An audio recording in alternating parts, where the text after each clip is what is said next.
నిజామాబాద్ జిల్లాలో బోధన్లో బీజేపీ నాయకులు ధర్నా చేశారు. ప్రభుత్వం రైతులను యాప్ల పేరుతో వేధింపులకు గురిచేస్తోందని తహసీల్దార్ కార్యాలయం ఎదుట బైఠాయించారు. యాప్లతో రైతులకు అనేక ఇబ్బందులు ఎదుర్కొంటున్నారని బీజేపీ నేత బడ్డి మోహన్ రెడ్డి మండిపడ్డారు. స్మార్ట్ ఫోన్లు లేని రైతులకు యాప్ గురించి తెలియకపోవడంతో యూరియాను బుక్ చేసుకోలేకపోతున్నారని పేర్కొన్నారు. నిరంతరాయంగా కరెంటు సరఫరా చేయడంలో సైతం రేవంత్ రెడ్డి పూర్తిగా విఫలమయ్యారని విమర్శించారు. రైతుల సమస్యలను తక్షణమే పరిష్కరించాలని, లేదంటే ఆందోళన బాటపడతామని హెచ్చరించారు.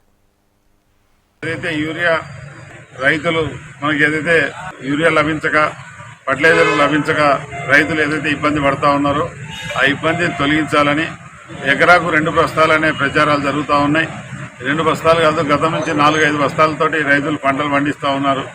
ఈరోజు 2 బస్తాలు అయితేనే పంట దిగుబడి రాదు అని చెప్పి రైతుల్లో ఆందోళన చెందుతూ ఉన్నారు. ఇచ్చేటువంటి యూరియా కూడా ఈ యాప్ల ద్వారా ఓటీపీలు చెప్పాలని, సెల్ ఫోన్ లేనటువంటి రైతులు ఎంతోమంది ఉన్నారు, స్థానికంగా లేనటువంటి రైతులు ఎంతోమంది ఉన్నారు. అందరికీ ఇబ్బంది కలుగుతుంది. కాబట్టి దీన్ని సొసైటీల ద్వారానే అయినా అన్ని గ్రామాలకు వచ్చే విధంగా, ఒకవేళ డీలర్కి ఇచ్చినట్లయితే డీలర్ అందుబాటులో ఉండే విధంగా రెవెన్యూ సిబ్బందిని నియమించి ఆ గ్రామంలో ఎంత భూమి సాగులో ఉంది, సాగులో ఉన్నటువంటి భూమికి ప్రతి ఎకరాకు ఫర్టిలైజర్ అందించే విధంగా కృషి చేయాలని చెప్పేసి ఎంఆర్ఓ గారికి రిప్రజెంటేషన్ చేయడం జరిగింది.